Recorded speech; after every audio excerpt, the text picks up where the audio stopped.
This is the story of a brand new team on the Texas scene, the Dallas Cowboys.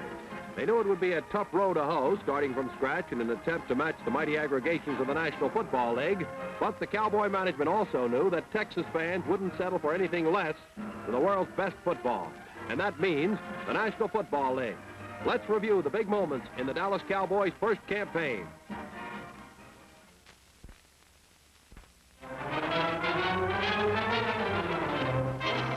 As the Cowboys launched their tenderfoot season in the tough National Football League under the lights at the Cotton Bowl on September 24th, the other 12 teams aren't expecting much difficulty with the new entry.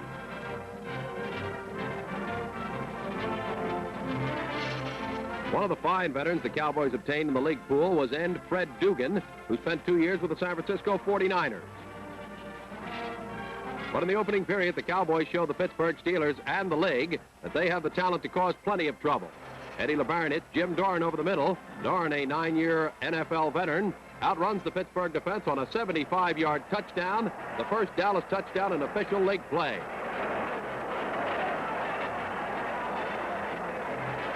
Little Eddie LeBaron, the smallest man ever to make the grade as a pro quarterback, gives the Dallas Rooters another big boost as he connects cross-country with Frank Clark to put the ball on the Steeler 10.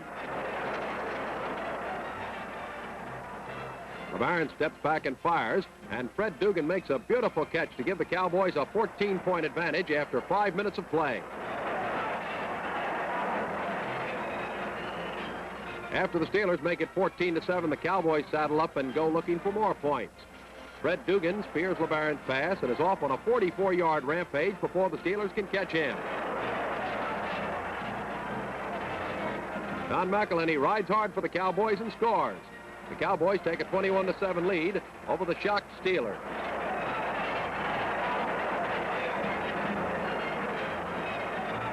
Pittsburgh makes it 21-14 and then ties the game as Tom Tracy connects with Buddy Dial on the halfback pass.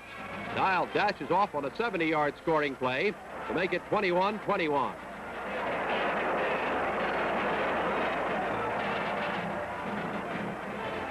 Two old pros put the Cowboys back on top as LeBaron hits Jim Doran. Jim rides the range all the way to the payoff pasture to give the Cowboys a 28-21 lead.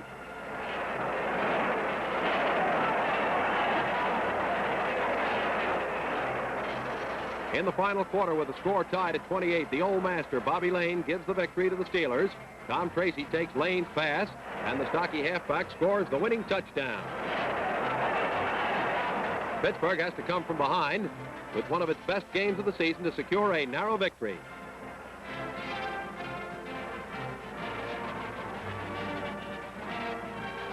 With one game under their belts, the Cowboys are in good shape as they face the Philadelphia Eagles under the Cotton Bowl lights.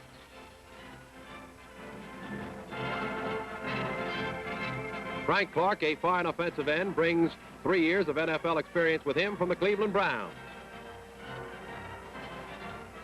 The Eagles lead 13-6 in the third period. Eddie LeBaron uncorks the Cowboys' money play. Frank Clark gathers in the long rollout pass, and in the race to the goal line, Frank's an easy winner. Now it's 13-12.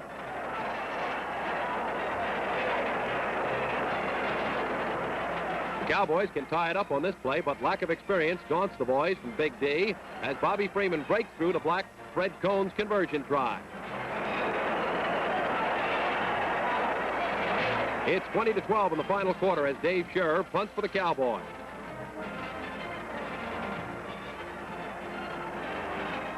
Tim Brown muffs the fair catch, and Bob Fry falls on the ball for the Cowboys.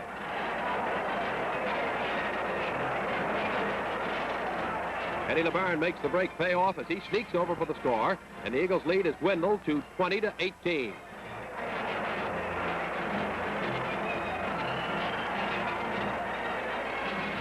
For the second time in the game, Bobby Freeman spoils things for the Cowboys.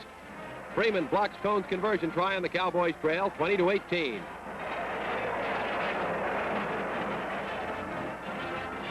The Eagles strike again when they get the ball. Billy Ray Barnes turns the left side for a 23-yard touchdown. Philadelphia has a 27-18 lead with less than 2 minutes remaining. But the Cowboys aren't through yet. With 12 seconds on the clock, LeBaron breaks out of the clutch of an Eagle defender and fires to Gene Babb, who goes in for the touchdown. The Cowboys give championship-bound Philadelphia its nearest squeak as they go down by the margin of 2 extra points. The Cowboys move into St. Louis with their sights set on win number 1. Their 2 close games with Pittsburgh and Philadelphia prove that the NFL's newest entry is not to be taken lightly. The Baltimore Colts gave up L.G. Dupre in the player pool, an act that will make Dallas happy for many years to come. In the opening minutes of play, LeBaron and Jim Doran team up to move the ball into Cardinal territory.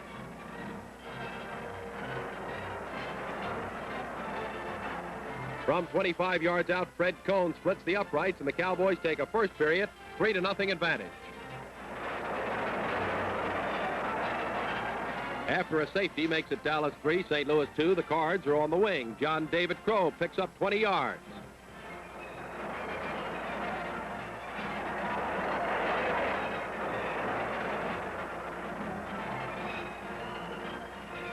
The Falstaff slow-motion camera affords a revealing look at this Cardinal scoring sortie. Crow plows through a huge opening for the first touchdown of the game. St. Louis leads 9-3. The Cowboys defensive unit grabs the spotlight, and what a show it puts on.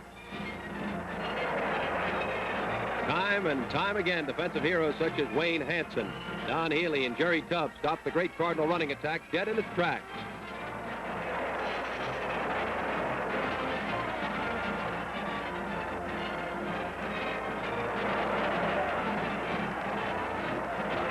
The great defensive effort inspires the offensive team.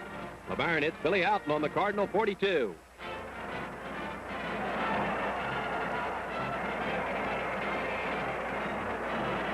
Our slow-motion camera gives us a good look at this beauty. L.G. Dupre snares the LeBaron pass, and L.G. roams the range to the 3-yard line.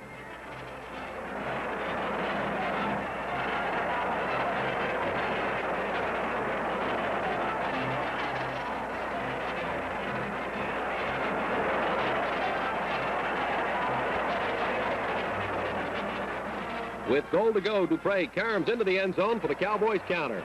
The Cardinals score a last-second field goal to nip the Cowboys 12-10 as the Cowboys continue to surprise the National Football League. Before we continue with highlights of the 1960 season, let's pause for a moment for a message from the old pro.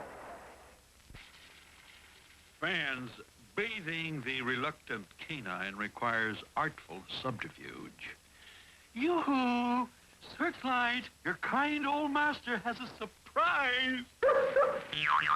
Aha, what knows? Now you're outsmarted, outfoxed, and out of luck.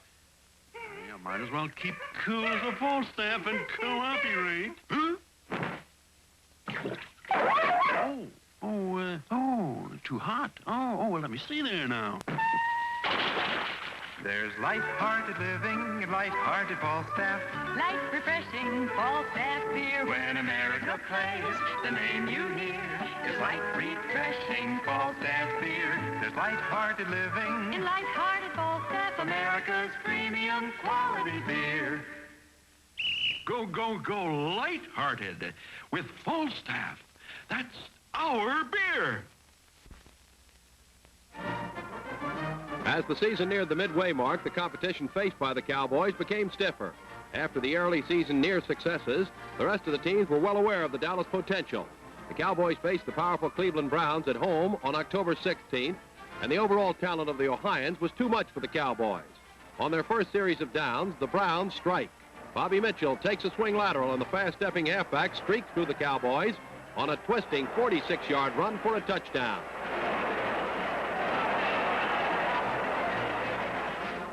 Mitchell, one of the league's most explosive runners, is having one of his best days of the season. The Cleveland blockers clear the way, and Bobby breezes by the Cowboys for a 30-yard touchdown trick. Dick Bielski kicks off for the Cowboys to open the second half. On the receiving end is, you guessed it, Bobby Mitchell. The Cleveland Cyclone gets a couple of key blocks and heads for the wide open spaces down the far sideline. Mitchell outdistances everyone on a 90-yard scoring return as Cleveland stuns the Cowboys 48-7.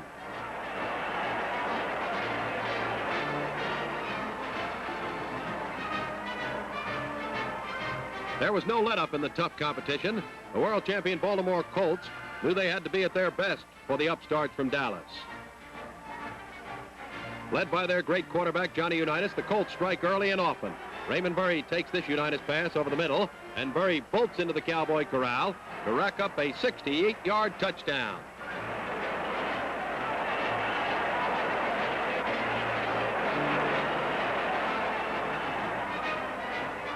Unitas and Burry proved to be tough hombres for the Cowboys. Burry, who went on to become the top receiver in the league, sheds Cowboys like a bucking bronco as he stampedes 70 yards to score another Colt counter.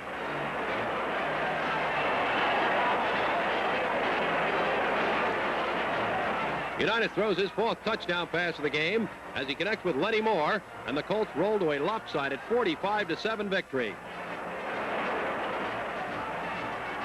Forewarned by the Cowboys' early showing, NFL Power probes their weaknesses.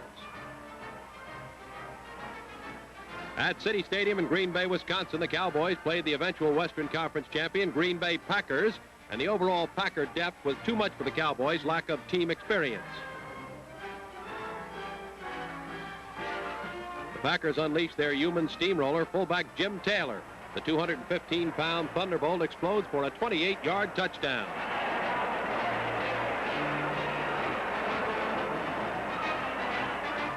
Taylor continues to harass the Cowboys. Jim breaks loose from what appears to be a sure tackle and dashes off on his 3rd scoring trip of the day as the Packers take a 34-0 lead. Quarterback LeVar McCann keeps the Packer machine rolling in high gear. McCann hits Boyd Dowler, who's knocked out of bounds on the Dallas 4.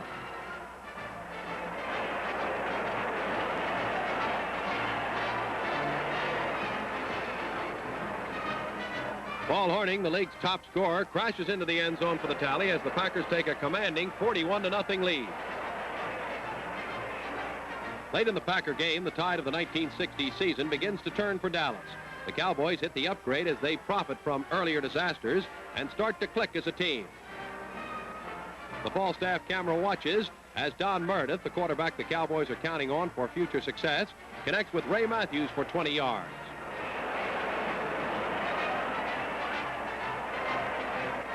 Dallas averts a shutout as Meredith passes to Walt Kowalczyk, who barrels over for the touchdown. Green Bay displays an overpowering offensive show, but the Cowboys' late offensive spark is a sign of better days ahead. The disaster suffered in midseason proved to be invaluable in molding the Cowboys into a smooth-working and determined team during the latter part of the campaign. On November 27th, the Cowboys are in Chicago to battle the Bears. The Cowboys are counting heavily on Don McElhenney to do a majority of their groundwork. The Big Bears strike early. On their first play from scrimmage, Willie Gallimore gallops through the Cowboys for 54 yards before Tom Frankhauser can bring them down.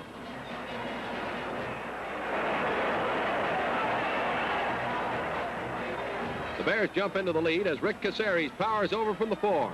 The Windy City Warriors make it 14-0 before the Cowboys can get anything going. But when they get going, they do it up big. Don McElhenney takes a pass in the right flat. Don turns the corner, then turns on the speed, and nary a bear can lay a hand on him as he gallops 64 yards for a touchdown. The Dallas defense holds Chicago to 17 points, but the offense fails to provide any more points, and the Cowboys drop a close one. As the Cowboys travel to Detroit to take on the fast-finishing Lions, the prospects for victory number 1 are better.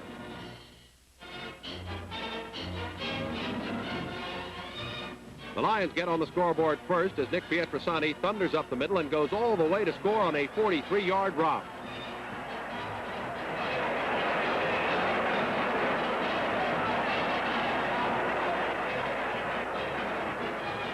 The fired-up Cowboys come roaring back. Eddie LeBaron pinpoints Fred Dugan for 20 yards. Billy Houghton recovers Dugan's fumble.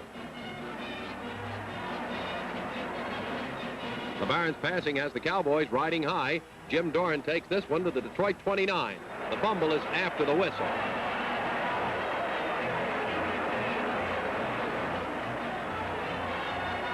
LeBaron, one of the greatest competitors the game has ever known, keeps throwing. Billy Houghton takes the toss to make it goal to go. L.G. Dupre dives over on the final play of the drive, and the Cowboys are in the thick of the battle.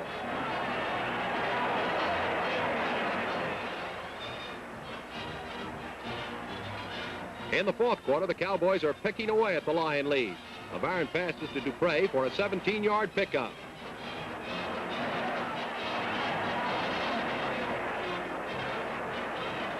On 4th and 6, LeBaron is back to punt.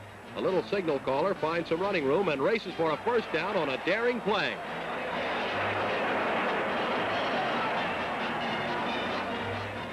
LeBaron sets out to make his gamble pay off. He connects with Jim Doran for 9 yards. 2 plays are all it takes. LeBaron fakes everybody and sends up a pass aimed for Billy Houghton in the right corner. Houghton makes the catch behind Yale Larry for a touchdown. The Cowboys come close but fall a little short as they lose a thriller to Detroit.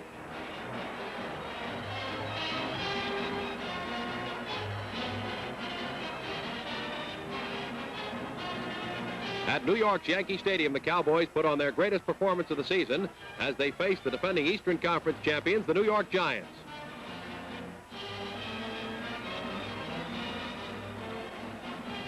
With the Giants in front, 14-0, the never-say-die Cowboys come charging back. LeBaron teams with Jim Doran to put the ball on the Giant 9.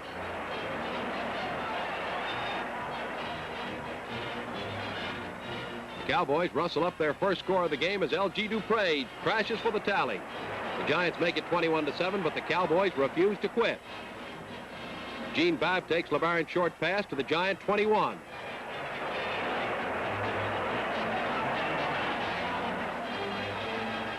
Trail boss LeBaron directs the Cowboys to another score as he pinpoints L.G. Dupre for the 6-pointer to make it New York 21, Dallas 17 at halftime.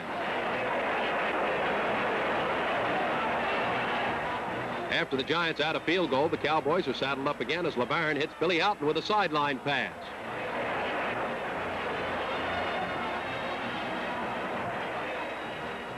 LeBaron, the pint-sized passer with pinpoint precision, eludes the onrushing Giants and fires on target to L.G. Dupre. L.G. twists around his defender to score the touchdown that ties the game at 24-24. Lee Groscup is at the Giant control as the New Yorkers try to keep their title hopes alive. Kyle Rote makes the grab for a first down.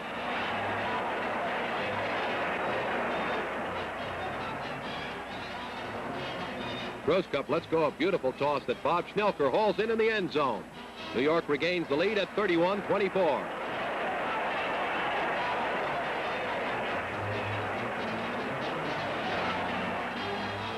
The spirited charges of Coach Tom Landry fight back.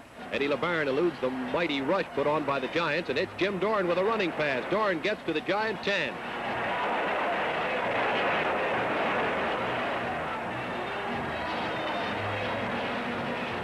LeBaron, who overcomes size with guts, fires a touchdown pass to Billy Houghton as the Cowboys put on a great scoring performance to tie the mighty New York Giants 31-31 in one of the National Football League's most exciting games of 1960.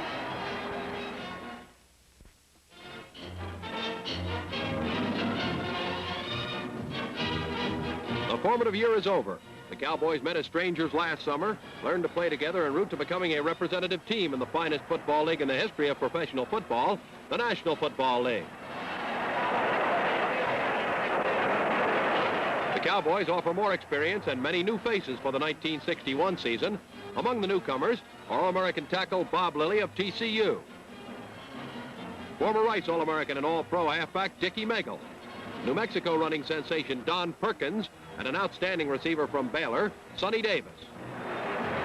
The Dallas Cowboys are definitely the team to watch. Opposing coaches and players were unanimous in their agreement to this. 1961 could see the Cowboys blossom into a title contender, so to assure yourself of good seats to all the Cowboy home games, contact the Cowboys main office at 4425 North Central Expressway for details. And now this is your Falstaff sportscaster, Jim Leeming, wrapping up the 1960 Dallas highlight film, reminding you that the Falstaff Brewing Corporation, brewers of America's premium quality beer, will again bring you the Cowboy games on radio and television next fall. Tune in with Falstaff and enjoy every play of the Cowboys throughout the 1961 season. This has been another special Falstaff Sports presentation.